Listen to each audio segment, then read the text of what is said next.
बातमी मोठी आहे। मुंढवा जमीन व्यवहार खरेदी प्रकरणामध्ये अजब माहिती समोर आलेली आहे। शीतल तेजवानींनी अमिडिया कंपनीकडून 1 रुपयाही न घेता खरेदी खत केल्याचं समोर येतंय। 300 कोटींची कशी आणि केव्हा मिळेल याचा कोणताही उल्लेख करण्यात आलेला नाहीये। मात्र सामान्यांच्या खरेदी खतावेळेस किती पैसे दिले, पैसे कसे देणार आहात याचा उल्लेख खरेदी खतात केला असतो। या संदर्भात योगेश बोरसे आमचे प्रतिनिधी आपल्याला सविस्तर अपडेट्स देत आहेत। योगेश, नेमकं काय प्रकरण आहे आणि सध्याचे अपडेट्स काय आहेत?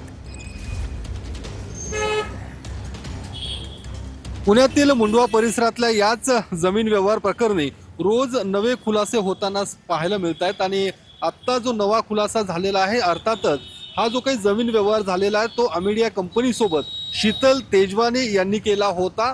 मात्र या जमिनीचं जे खरेदी खत करण्यात आलेलं आहे त्या खरेदी खतामध्ये कुठेही जे 300 कोटींसाठी हा व्यवहार झाला होता ते नेमके कसे देणार किंवा या संपूर्ण जमीन व्यवहारासंदर्भात 1 रुपयाही न घेता शीतल तेजवानी यांनी अमिडिया कंपनी सोबत हा जमीन व्यवहार केलेला आहे। ते एक धक्कादायक बाब म्हणता येईल, कारण इतर वेळी ज्यावेळी कुठलाही जमिनीचा व्यवहार होत असतो त्यावेळी खरेदी खत करण्यापूर्वी काही रक्कम घेतली जाते किंवा त्या खरेदी खतामध्ये तशी रक्कम किंवा कशा पद्धतीने पैसे दिले जाणार हे नमूद केले जात आहे। मात्र सरकारी कर्मचारी आणि अधिकाऱ्यांनी हे खरेदी खत नेमकं कसं केलं हा देखील मोठा संशय या निमित्ताने उपस्थित होत आहे आणि त्यामुळे एकूणच शीतल तेजवानीचा जो काही व्यवहार आहे तो देखील आता संशयाच्या भोवऱ्यात आहे आणि अमिडिया कंपनीने हा व्यवहार ज्या पद्धतीने केलेला आहे तो देखील आता संशयाच्या भोवऱ्यात अडकल्याचं आपल्याला पाहायला मिळत आहे। या संपूर्ण जमीन व्यवहार प्रकरणी ज्यांचं नाव पुढे आलेलं आहे त्या शीतल तेजवानी या परदेशात पलायन करून गेल्याची माहिती निश्चितच योगेश, त्यामुळे या प्रकरणात आणखी काय खुलासे होत आहेत हे बघणं अतिशय महत्त्वाचं असेल। तुर्तास धन्यवाद।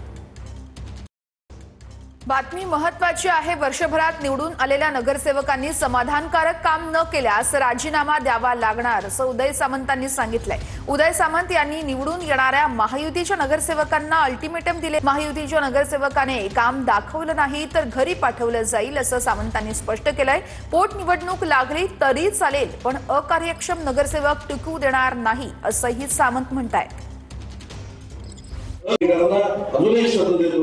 जे नगरसेवक निवडून देतील, जे नगरसेवक महायुती म्हणून निवडून देतील आणि 1 वर्ष परफॉर्मन्स तुम्हाला दाखवणार नाही त्यांना दुसऱ्या वर्षी घरी पाठवण्याची जबाबदारी या निवडणुकीच्या निमित्तानं मी स्वतः घेतली आहे। 1 वर्षात जर नगरसेवकांनी काम केलं नाही त्या नगरसेवकांना राजीनामा द्यायचा, भले पोटनिवडणूक लागली तरी चालेल, ती पोटनिवडणूक आपण लढू, पण अकार्यक्षम नगरसेवकांना त्याच्या पुढे रत्नागिरी शहरामध्ये आमच्या पक्षामार्फत आमच्या महायुतीमार्फत बातमी अतिशय महत्त्वाची आहे। मध्य रेल्वेच्या मध्य आणि हार्बर मार्गावरती आज मेगा ब्लॉक असणार आहे।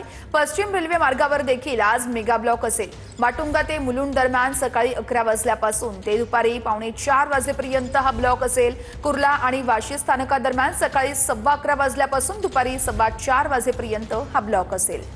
या संदर्भात आमच्या प्रतिनिधींनी घेतलेला आढावा बघूया।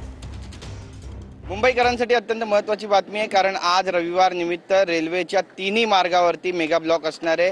रेल्वेच्या मध्य, हार्बर आणि पश्चिम मार्गावरती हा ब्लॉक घेण्यात येणार आहे। रेल्वे मार्गाच्या दुरुस्ती, देखभाल आणि अभियांत्रिकी कामांसाठी हा ब्लॉक घेतला जाणार असल्याची माहिती मिळते। प्रवाशांना अनावश्यक प्रवास टाळण्याचं आवाहन सुद्धा रेल्वे प्रशासनाकडून करण्यात आले, त्यामुळे प्रवाशांनी रेल्वेचं वेळापत्रक वाचूनच घराबाहेर पडावं असं सुद्धा म्हणण्यात आलेलं आहे, कारण रेल्वेच्या तिन्ही मार्गावर मेगा ब्लॉक घेण्यात आलेला आहे। कॅमेरा पर्सन योगेश गुरवचा गिरीश गायकवाड, TV9 मराठी, मुंबई।